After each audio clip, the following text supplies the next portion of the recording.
Hello students, ये मैं set one का एसर्शन रीजन का क्वेश्चन नंबर 13 डिस्कस कर रहा हूँ। बाकी मैंने ऑब्जेक्टिव क्वेश्चन सारे डिस्कस कर लिए हैं।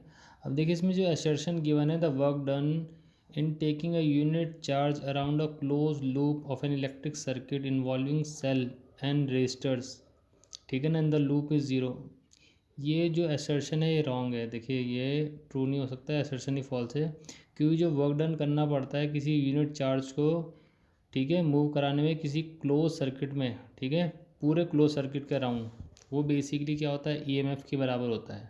ठीक है, जैसे मान लीजिए ये मैंने एक सर्किट सा बना रखा है, यहाँ पे सेल का पॉजिटिव है, सेल का नेगेटिव है, तो यहाँ से कोई चार्ज चलना शुरू करता है, ये हमारा एक्सटर्नल सर्किट है, फिर वो घूम के वापस आता है, फिर इधर आएगा प्लस, फिर वो क्या होगा, ये सेल का इंटरनल सर्किट होगा, उसमें मूव करेगा।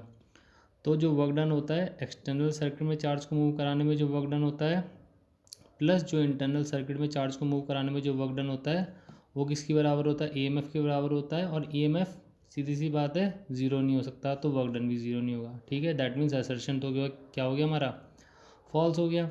अब उन्होंने ये जो पॉइंट दिया गया है, the potential at a points depends on the location of the point in the loop. अब ये देखा जाए तो ये पॉइंट, ये जो रीज़न है लॉजिकली सही है कि जो हमारा पोटेंशियल है वो तो डिपेंड किस पे करेगा, पॉइंट पे डिपेंड करेगा। जैसे मान लीजिए मैं ए पॉइंट से बी पॉइंट की रिस्पेक्ट में पोटेंशियल निकालूंगा, पोटेंशियल डिफरेंस मतलब निकालूंगा, तो देखिए ए से बी की रिस्पेक्ट में कितना, तो क्या आएगा, पॉजिटिव आएगा, क्योंकि करंट मान लीजिए ए से बी में जाएगा, क्योंकि ए हायर पोटेंशियल पे, बी क्या है, लोअर पोटेंशियल पे। लेकिन जब मैं बी से ए की रिस्पेक्ट में निकालूंगा तो क्या आएगा, नेगेटिव में आएगा, क्योंकि बी लोअर पोटेंशियल में, ए और क्या है, हायर पोटेंशियल पे। तो पोटेंशियल तो बेसिकली क्या होता है, लोकेशन ऑफ द पॉइंट पे डिपेंड करता है।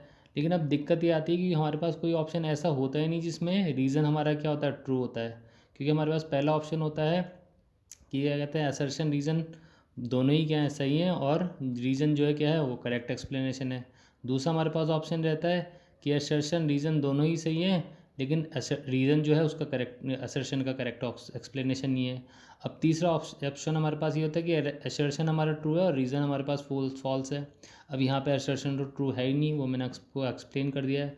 अब चौथा ऑप्शन हमारे पास होता है कि असर्शन रीज़न दोनों ही फॉल्स है। तो अब इस क्वेश्चन में देखा जाए तो रीज़न वैसे लॉजिकली क्या है, ट्रू है, लेकिन हमारे पास ऐसा कोई ऑप्शन नहीं होता, तो हमें इसमें डी ऑप्शन ही लेके चलना पड़ेगा, जिसमें हमें ये मान के चलना पड़ेगा कि असर्शन रीज़न दोनों ही फॉल्स है, क्योंकि यहाँ पे असर्शन तो फॉल्स है ही, वो मैंने आपको एक्सप्लेन कर दिया है कि किसी भी क्लोज सर्किट में जो वर्क डन होता है किसी चार्ज को मूव कराने के लिए, वो ज़ीरो हो ही नहीं सकता। वो वर्क डन किसके बराबर होता है, ईएमएफ के बराबर होता है, और ईएमएफ कभी ज़ीरो हो नहीं सकता। तो आई होप बच्चों आपको ये एक्सप्लेनेशन क्लियर हुआ होगा।